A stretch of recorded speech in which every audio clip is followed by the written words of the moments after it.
आप सभी को जय मसीह की। आज परमेश्वर के वचन में आप सभी का स्वागत है। परमेश्वर पिता आज अपने वचनों के द्वारा आप सबको बहुत ऐसी आशीष को दे। पिता परमेश्वर आज अपने वचनों के द्वारा आपसे बोले और बातचीत करे। आज हम परमेश्वर के राज्य के बारे में कुछ बातों को सीखेंगे। यीशु मसीह जब प्रभु की प्रार्थना को अपने चेलों को सिखा रहा है तब उस प्रकार से कहता है, तेरा राज्य आए करके तुम प्रार्थना करना। फिर हम लोग मत्ती में जब 6वां अध्याय को हम लोग देखते हैं तो इस प्रकार से लिखा, इसलिए तुम परमेश्वर के राज्य और उसकी धर्म की खोज करना। यानी यीशु मसीह कह रहा है कि तुम मेरे राज्य की खोज करना, मेरी धार्मिकता की खोज करना, तो सब वस्तुएं तुमको मिल जाएगी। इसलिए वो कहता है तुम चिंता करके यह ना कहना कि क्या खाएंगे, क्या पिएंगे, क्या पहनेंगे, क्योंकि संसारिक लोग इन वस्तुओं की खोज में रहते हैं, परंतु तुम्हारा स्वर्गीय पिता जानता है तुम्हें इन वस्तुओं की आवश्यकता है। इसलिए पहले तुम उसके राज्य और उसकी धार्मिकता की खोज करना। क्यों ऐसा परमेश्वर के लोगों के लिए कहा जा रहा है और परमेश्वर के राज्य कैसा है, परमेश्वर का राज्य कैसे प्रकट होता है, परमेश्वर के राज्य को कौन लोग देख सकेंगे, परमेश्वर के राज्य में कौन लोग प्रवेश करेंगे, आज हम इन बातों को परमेश्वर के वचन से सीखेंगे। यूहन्ना 3 उसका 5 में इस प्रकार से लिखा है, जो नए सिरे से ना जन्म लेगा वो परमेश्वर के राज्य को देख भी नहीं सकता। फिर परमेश्वर का वचन कहता है, जो जल और आत्मा से ना जन्मे वो परमेश्वर के राज्य में प्रवेश भी नहीं कर सकता। इसलिए उसका वचन कहता है, जो दीन है स्वर्ग का राज्य ऐसा है। यानी जो बालकों के समान उसके बेटे यीशु मसीह को स्वीकार करता है, उसके उद्धार की योजना को स्वीकार करता है, परमेश्वर का वचन कहता है वो मसीह की धार्मिकता को स्वीकार करता है। क्योंकि मनुष्य के जो धर्म के काम है वो गंदे मैले चिथड़े के समान है। परमेश्वर का वचन कहता है मनुष्य अपनी धार्मिकता से परमेश्वर को नहीं पा सकता था। इसलिए यीशु मसीह हमारी धार्मिकता बनकर आया। उसने अपना पवित्र लहू को हमारे लिए बहाया और उसके लहू के द्वारा हम सब धर्मी बनाए गए। और इसलिए उसका वचन कहता है तुम सबसे पहले उसके राज्य और उसकी धर्म की खोज करो। और इसलिए परमेश्वर का वचन हमसे कहता है उसके राज्य को जब हम बालक के समान स्वीकार करते हैं, बालक के समान जब हम दीन होते हैं, हम उसके राज्य में प्रवेश करते हैं। इसलिए उसका वचन कहता है जो कोई नए सिरे से नहीं जन्मेगा, जिनके सोच, जिनके विचार नहीं बदलेंगे। और ये विचार, ये मन कैसे बदलता है? परमेश्वर की आत्मा के द्वारा, परमेश्वर के वचन के द्वारा, परमेश्वर की संगति के द्वारा हमारे मन, हमारे हृदय बदलते हैं। इसीलिए परमेश्वर का वचन इस प्रकार से कहता है, जब फरीसी लोग यीशु से पूछ रहे हैं कि परमेश्वर का राज्य कब आएगा, जो हमको मिलता है लूका 17 उसका 20 में, फरीसियों ने पूछा कि परमेश्वर का राज्य कब आएगा। उसने उनको उत्तर दिया, परमेश्वर का राज्य दृश्य रूप में नहीं आता और लोग यह ना कहेंगे कि देखो यहाँ है वहां है, क्योंकि परमेश्वर का राज्य तुम्हारे बीच में है। परमेश्वर का वचन इस प्रकार से कहता है कि यीशु ने कहा मेरा राज्य जगत का नहीं, और यदि मेरा राज्य जगत का होता तो मेरे सेवक लोग लड़ते। यानी यीशु बता रहा है कि मेरा राज्य संसार का राज्य नहीं है कि मैं संसार का राजा बनूं, परंतु यीशु मसीह हमारे दिलों का राजा बनना चाहता है, वो हमारे मनों को बदलना चाहता है। इसलिए वो कहता है कि मैं तुम्हारे आचरण को, तुम्हारे चरित्र को, तुम्हारे व्यवहारों को तुम्हें बदल दूंगा। और यीशु मसीह इसलिए आया कि हमारे मनों को वो बदल दे, हमारे गंदे विचारों से, गंदी अभिलाषाओं से हमारे जीवन को छुटकारा दे। क्योंकि परमेश्वर का वचन कहता है मनुष्य अपने शरीर में क्या खाएंगे, क्या पिएंगे, क्या पहनेंगे, और संसार में इन्हीं अभिलाषाओं के कारण कई कुकर्मों को करता है। और इसलिए परमेश्वर का वचन 1 कुरिन्थी में लिखा, पेट भोजन के लिए है, भोजन पेट के लिए, परंतु देह बोलता है व्यभिचार के लिए नहीं है, परंतु देह परमेश्वर की महिमा के लिए। और परमेश्वर का वचन कहता है तुम्हारा देह मेरे पवित्र आत्मा का मंदिर है। आज इस संसार में मनुष्य अपने देह के लिए, अपने पेट के लिए, अपने सांसारिक जीवन के लिए कई प्रकार के अन्याय के काम कर रहा है। और इसलिए 1 कुरिन्थी में जब हम पढ़ते हैं तो इस प्रकार से परमेश्वर का वचन कहता है, 1 कुरिन्थी 6वां अध्याय उसका 9 में लिखा है, क्या तुम नहीं जानते कि अन्यायी लोग परमेश्वर के राज्य के वारिस ना होंगे। धोखा ना खाओ, बेस्यागामी, ना मूर्ति पूजक, ना परस्त्रीगामी, ना लुच्चे, ना पुरुषगामी, ना चोर, ना लोभी, ना पियंकर, ना गाली देने वाला, ना अंधेर करने वाला परमेश्वर के राज्य का वारिस होगा। और इसलिए परमेश्वर का वचन हमसे कहता है, संसारिक लोग, संसार के लोग इस शरीर के लिए क्या खाएंगे, क्या पिएंगे और कैसे पहनेंगे, इसके लिए वो कई बेईमानी को करता है और इसी के लिए छल करता है, धोखा करता है, बेईमानी करता है, ताकि संसार में वो मान और सम्मान को पाए, लोगों की दृष्टि में वो अच्छा बन जाए। और इस पेट के लिए वो अथक परिश्रम करता है और बेईमानी करता है, धोखा करता है, किसी के साथ घूस लेता है, किसी के घरों को उजाड़ देता है। और इसलिए परमेश्वर का वचन कहता है, इसलिए तुम सबसे पहले परमेश्वर के राज्य और उसकी धार्मिकता की खोज करो, और उसका बेटा यीशु मसीह के निकट आने से उसका राज्य हमारे जीवन में आता है, उसकी शांति हमारे जीवन में आती है और वो हमारे जीवन को बदलता है। और परमेश्वर का वचन कहता है, जब उसका पवित्र आत्मा हमारे जीवन में आता है, परमेश्वर अपने सामर्थ के कार्य को प्रकट करता है। क्योंकि परमेश्वर का वचन इस प्रकार से कहता है, परमेश्वर का राज्य बातों में नहीं है परंतु उसकी सामर्थ में है। और अगर हम लोग लूका 11 उसका 20 में पढ़ते तो इस प्रकार से लिखा है, परमेश्वर की सहायता से अगर दुष्ट आत्माओं को तुम निकलता हुआ देखोगे तो तुम जान जाना कि परमेश्वर का राज्य तुम्हारे पास आ पहुंचा है। और परमेश्वर का राज्य छुटकारे का राज्य है। जहां परमेश्वर का आत्मा होता है वहां आजादी होता है। इसलिए उसका वचन कहता है, यीशु मसीह कहता है, सत्य को जानो, मैं इस मार्ग और सत्य और जीवन हूं। और यीशु मसीह कहता है, सत्य को जानोगे, सत्य तुमको स्वतंत्र करेगा, तुमको आजाद करेगा। तुम्हारे विचारों में जो गंदगी है, पाप है, अभिलाषाओं से तुमको आजाद करेगा।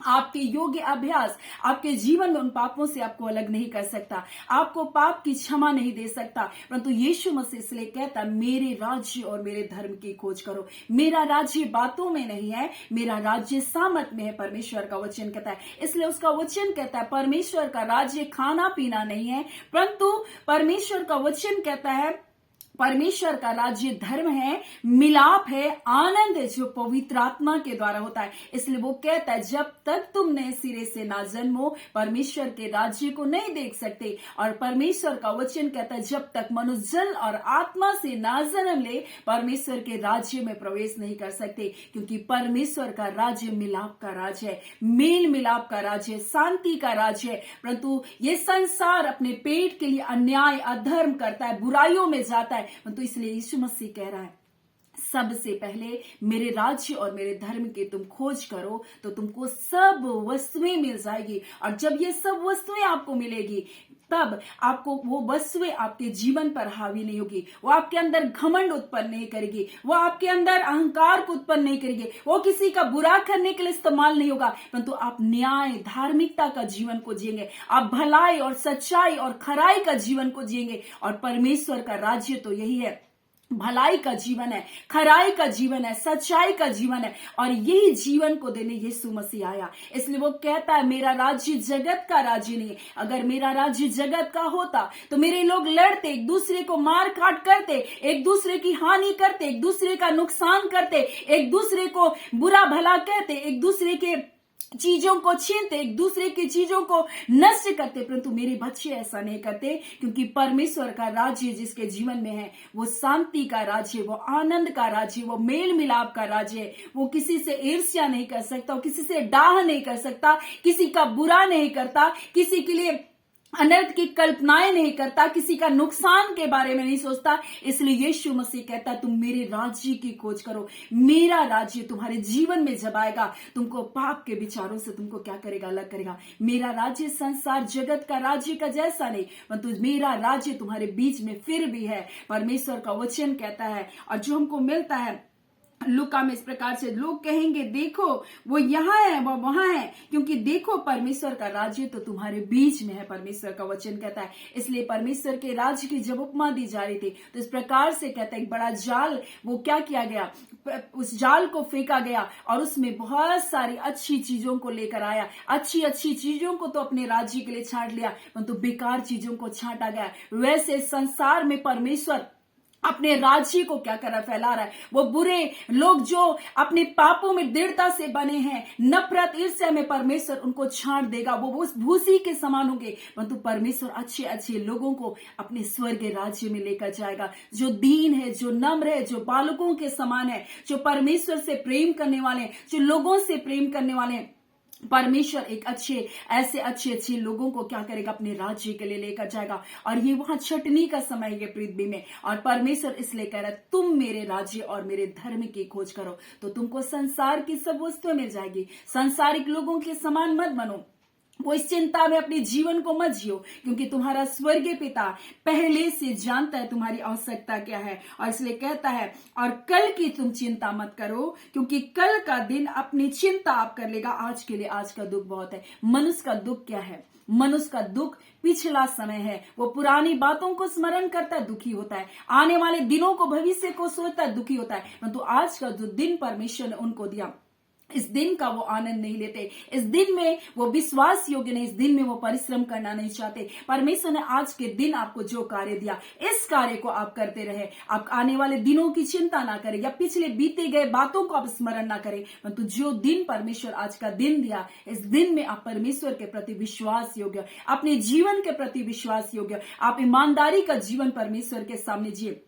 परमेश्वर का राज्य बोलता है बातों में नहीं है, परंतु उसकी सामर्थ में। परमेश्वर की खोज करे, उसके वचनों को मनन करे। परमेश्वर का वचन कहता है, यहोशू को कहता है, व्यवस्था की ये बातें कभी तेरे चित्त से ना उतरने पाए। बोलता है दिन और रात इसी पर तू ध्यान दे रहे, इस कार्य, इस वचन को पूरा करने के लिए पूरी चौकसी कर, तब तू क्या होगा, तेरे हर काम सफल होंगे। और परमेश्वर का वचन कहता है तू प्रभावशाली भी होगा। यानी कि परमेश्वर के वचन को आप क्या करें, मनन करें, परमेश्वर के वचन को अपने हृदय में रखें और उसके अनुसार आप कार्य करें, तब परमेश्वर आपको सफल करेगा और परमेश्वर आपको प्रभावशाली बनाएगा। इसलिए परमेश्वर कहता है तुम मेरे राज्य की खोज करो। परमेश्वर कहता है जब आप उसे खोजेंगे, परमेश्वर आपको सफलता को देगा, परमेश्वर आपको आनंद से भरेगा।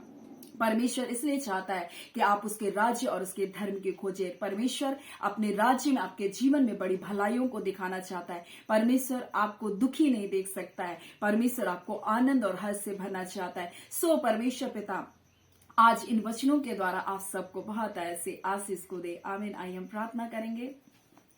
धन्यवाद देते हैं जीवते सच्चे सामर्थ्य खुदावन परमेश्वर, प्रभु यीशु मसीह के नाम से अब परमेश्वर आपके निकटता, आपकी हुजूरी में आते हैं। आपके एक प्रिय लोगों को खुदावन परमेश्वर आपके सामर्थ्य हाथों में सौंपते हैं पिता। आज के दिन परमेश्वर प्रभु जी इस यूट्यूब फैमिली में परमेश्वर, हाँ खुदा, जितने लोग परमेश्वर प्रतिदिन इनमें जुड़ते हैं खुदा, जितने लोग परमेश्वर इसके सब्सक्राइबर है खुदा, एक एक परिवार को हम ब्लेस करते हैं यीशु के नाम से। ऐ खुदावन परमेश्वर आपकी दया, आपका अनुग्रह उनके परिवारों पर, उनके परिवार, उनके बच्चों की जिंदगियों पर होने पर, ऐ खुदावन परमेश्वर एक एक परिवार को प्रभु जी हम यीशु मसीह के नाम से ब्लेस करते हैं प्रभु। उनके बच्चे आशीषित होने पर, उनका घराना आशीषित होने पर, पाप और बुराई और अंधकार के तमाम बंधन बंधुआई की आत्मा, ओ पिता, सब बातें यीशु के नाम से टूटने पाए, शैतान की सारी योजना जो उनके खिलाफ में की गई पिता विफल होने पाए, आपके प्रिय दास और दासियों को आपके हाथों में सौंपते, उनके परिवार पर आपकी कुशलता, आपकी सुरक्षा बनी रहने पाए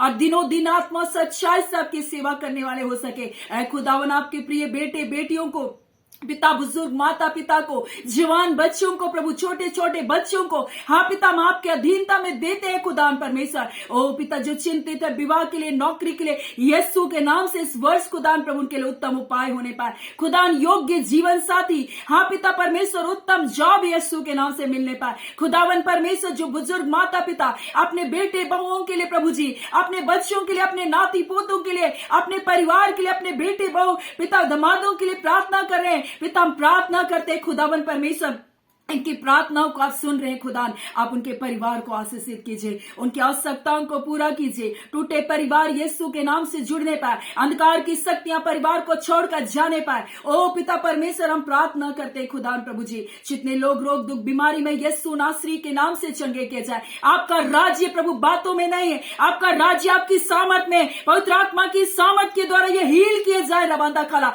ओ पिता परमेश्वर, जो पिता हड्डियों में गेप है खुदान प्रभु यीशु के नाम से परमेश्वर पिता, वो जुड़ने रबांदा खाला जुड़ने पाए प्रभु जी। ऐ खुदावन परमेश्वर प्रभु जी, नसे खुले परमेश्वर पिता। जितने लोग बंधन में पड़े प्रभु जी, हाँ, दुष्ट आत्माओं ने इनके शरीर को जकड़ कर रखा, आज हम सारे बंधन को पवित्र आत्मा की आग में जलाते। हर प्रकार के दुष्ट आत्माओं के कार्य इनके परिवारों से नष्ट किया जाए, इनके घरों से नष्ट किया जाए। छोटे छोटे बच्चों के परमेश्वर पिता अनाज्ञाकारी ढिठाई और जिद्दी की आत्मा निकल बाहर होने पाए उनके शरीरों में प्रभु जी। ये दुष्ट के कार्य प्रभु कार्य नहीं कर सकते। हर एक खिलाया पिलाया जादू टोनी की आत्मा निकल बाहर होने पाए यीशु के नाम से, निकल बाहर होने पाए यीशु के नाम से। हर बंधन टूटे यीशु के नाम से। हर प्रकार का परमेश्वर, हाँ पिता, तंत्र मंत्र परमेश्वर जो पिता इनके जीवन पर किया गया, इन पर शब्द भेदी बाणों को चलाया गया, आज हम यीशु के नाम से उसे टुकड़े टुकड़े करते हैं खुदा। उन पिता परमेश्वर उन बाणों को तोड़ते हैं इसके जीवन से। ऐ खुदावन परमेश्वर, हर प्रकार की खुजली परमेश्वर, हर प्रकार का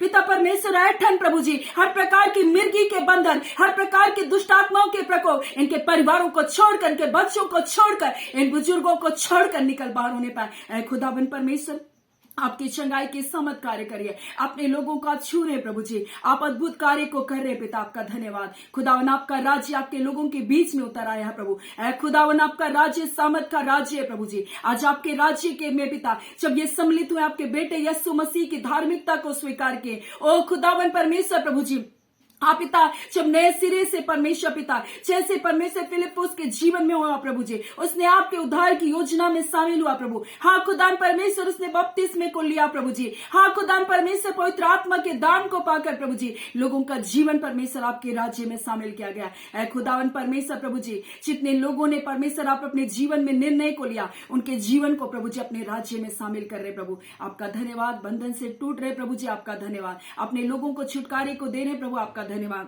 पिता। जो लोग बीमारियों में है प्रभु जी, चाहे कैसी भी प्रकार की बीमारियां हैं, यीशु आपके नाम को रखते, यीशु आपके कोड़े खाने से ये चंगे किए गए। आपकी चंगाई की सामर्थ प्रभु उनके जीवन को स्पर्श कर रही है प्रभु। आपके कोड़े खाने से ये हील किए गए, यीशु के नाम से प्रभु ये हील किए गए। आपकी चंगाई की सामर्थ प्रभु आपके लोगों को छू रही है प्रभु। हर प्रकार का परमेश्वर प्रभु ज्वार, हम इसे डांटते यीशु के नाम से। जो ज्वार उतर नहीं रहा प्रभु, यीशु के नाम से ज्वार उतर नहीं पाए, आपके लोग चंगाई को पाने पाए। हम आपका धन्यवाद देते हैं परमेश्वर पिता। जितने लोग अपने परिवार को लेकर चिंतित है प्रभु, हाँ, अपने नौकरी को, अपने व्यवसाय को लेकर चिंतित है प्रभु, हाँ पिता, उनकी चिंता आप करते हैं प्रभु। उनके लिए उत्तम उपाय कीजिए प्रभु जी। और खुदावन परमेश्वर प्रभु, आप जानते हैं आपके बच्चों के मांगने से पहले उनकी आवश्यकता, पिता उनकी आवश्यकता यीशु मसीह के नाम से पूरी की जाए प्रभु जी। और पिता, आपके नाम की महिमा इनके जीवन में होने पाए। हाँ पिता परमेश्वर, जो अपने जीवन को लेकर चिंतित है, मैं कौन सा काम करूं, मेरा इतना उम्र हो गया, खुदा ने आपके लिए उत्तम उपाय करने जा रहा है। परमेश्वर आपके लिए उत्तम उपाय करने जा रहा है। जहां कोई रास्ता नहीं दिख रहा, उस जगह परमेश्वर आपके लिए रास्ते को खोल रहा है। वो परमेश्वर आपसे प्रेम करता है और वो आपसे कहना चाहता है, तुम्हें लग रहा है मेरे लिए कुछ नहीं हो सकता, परंतु परमेश्वर आपके लिए ऐसा करने जा रहा है। हाँ खुदावन परमेश्वर, जो ऐसा कह रहे प्रभु, आप उनके लिए उत्तम परमेश्वर योजना को बना चुके हैं प्रभु। आपका धन्यवाद देते हैं, हम आपको आदर महिमा देते हैं। प्रार्थना आपके बेटे यीशु के नाम से हम मांगते हैं। दया सुने अनुग्रह से ग्रहण कर लीजिएगा, आमीन। परमेश्वर पिता आप सबको बहुत ऐसे आशीष को दे, आमीन।